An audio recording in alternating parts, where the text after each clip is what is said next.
So this made learning feel more meaningful and exciting just because in an internship you actually get to work on projects that actually will be utilized and implemented in the future. It allows me to kind of visualize the actual impact of my work rather than just thinking, oh, this is just to get an A on this paper. The skill or experience that I learned in work-based learning, the willingness to branch out of my comfort zone, just because in school it's very easy to just be like, I'm going to follow the teacher's instruction. If you ever have any interest in internship opportunities or just learn more about what career path I'm interested in, I think this is a really good route to take. No one expects you to do perfect and no one expects you to know everything.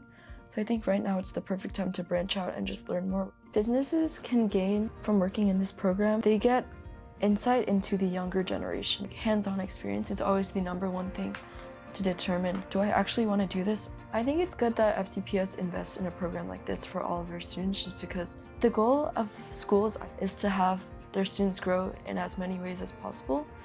And I think by fostering work-based learning, it allows them to grow not only academically, but also professionally.